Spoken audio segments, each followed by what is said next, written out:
Peace Rally para sa kapayapaan. Siyempre naman po mga bossing, yung mga miyembro, siyempre, ako mga boss, naniniwala ho ako yung mga miyembro gusto yung kapayapaan. Sasali kami dyan para makaisa kami o kaisa kami nung kapayapaan sa Pilipinas. Ganyan.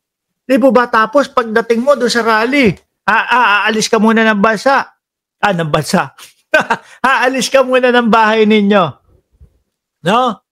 Aalis ka muna ng bansa mo. Nay, sama ako sa rally. Huy, loko-loko, magulo yung rally na yun. Hindi po, kapayapaan po ito. No? Kapayapaan po ito. Peace rally po. No? Yung sasamahan, sige, sa simbahan po to. No? Pagdating mo doon sa rally, nakita mo si Marcoleta, binibira yung gobyerno. Kapayapaan pala yun. Yung ba ang kapayapaan? Pagkakita mo doon sa rally, no? Sa andamakmak na mga DDS. So ngayon, no, hindi nyo masisisi ang mamamayang Pilipino na isipin na yung rally na yan, political. Di ba?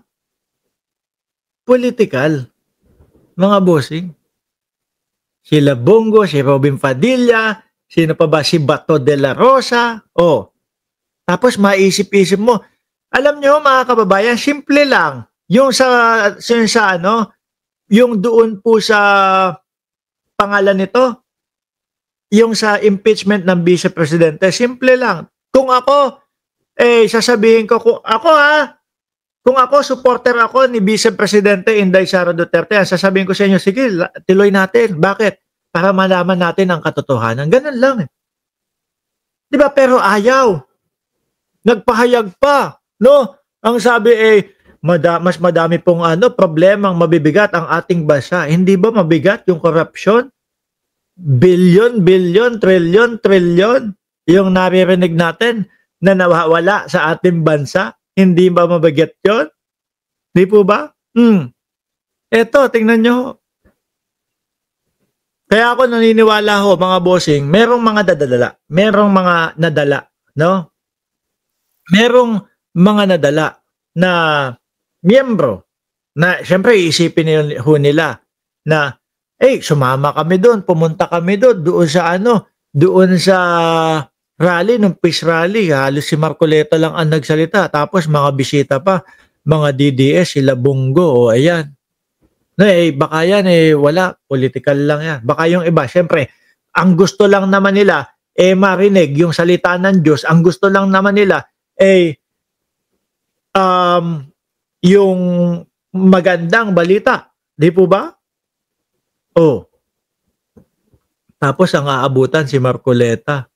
May sinasabi, mataas na po ang presyo ng Sabi ni Camilla, the Duterte group would sell their soul to the devils, no?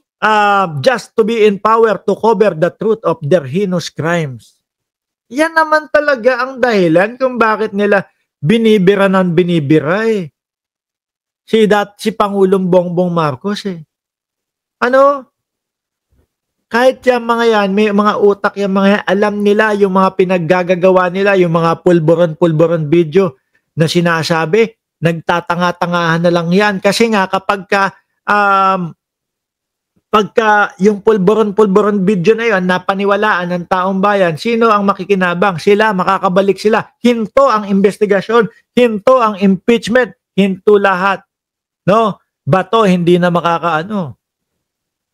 makakarating ng ng Netherlands. Yun lahat yan. Di ba? Yun lahat yan, mga bossing. Kaya magtataka ka, transparency dito sa gobyerno ni Bongbong Marcos, natutuwa nga lahat ng Pilipino. Hindi natin lahat. Mga DDS, hindi. Pero natutuwa po ang majority ng Pilipino, mga kababayan, dahil ito inihahayag, inilalatag ng gobyerno ni Pangulong Bongbong Marcos, lahat po mga bossing, para maging transparent po sa mamamayang Pilipino. Para maiwasan, kayo ba dyan sa INC, okay sa inyo yung nagulantang kayo dun sa desisyon kay Joel Villanueva? May transparency ba yon? Sige nga, sige dito. Um, Doon sa mga nandiyan, transparency ba ang tawag doon? Yung desisyon kay Joel Villanueva, nagulat tayong lahat na binaliktad na pala ni Martires. Okay sa inyo yun? Transparency po ba yun? Hindi, di ba? Kasi hindi pinaalam sa atin eh. Na tayo, alam nyo yung kaso, kapag may kaso, merong isang nagkaso at may isang biktima at may isang nambiktima. No, sa sitwasyon na una yon, mga kababayan, feed up, pera ng bayan din. Ano po? Ang hatol kay Joel Villanueva, dismiss. Sa madaling salita, sino ang biktima? Taong bayan, dahil pera ng taong bayan yun. Gulat tayo, bigla na palang dismiss si Villanueva, as in dismiss na wala ng kaso at wala ng pending na mga kaso. Okay sa inyo yan, okay? Di ba? Yun pa lang eh. Kaya iniisip ko, ang daming nangyari. Pati yung SALN, harap-harapan sa atin, di ba, na hindi na magiging madaling makita ng publiko yung SALN. Yun, kay Martires at kay Duterte yun. Bakit walang ganito na rally? Walang transparency and accountability. Di ba?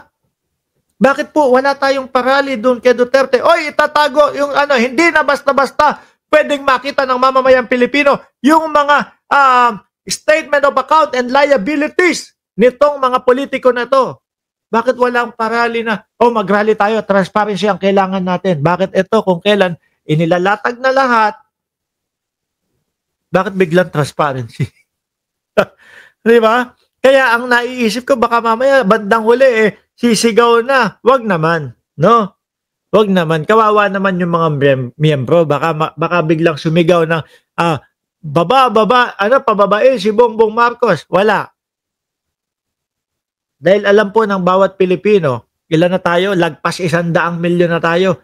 1 milyon man yung rally, 2 milyon man, 10 milyon man. 10 Alam naman natin, imposible yon. 10 milyon man ang rally na yan, 10% lang yun. Wala pa. 119 milyon ang Pilipino. Tapos 1 milyon. Yung panakot nung general, yung Puke. General Puke? Ano apelido doon? Hindi, nakalimutan ko. Sorry. Yung general, yung sinasabi, haabot ng 1.5 milyon. No? Yung mga DDS naman, mapagsamantala naman, sasali sa rally. Di ba? Huwag na kayong umuwi kung gusto ninyo. Sabi ni Shiro Kansaki, Pukis. Mas madami. Okay. Gets ko na. Hindi, kulang kasi yun sa akin, General Puke. Kala ko, Pukis pala with S, madami. No? Plural pala. Okay, gets na. Kayo magalit sa inyo yun. Hindi. Pasensya na ho, mga kababayan. Hindi ho kasi ako makabisado doon sa mga apelido eh. Nagkamali lang ako.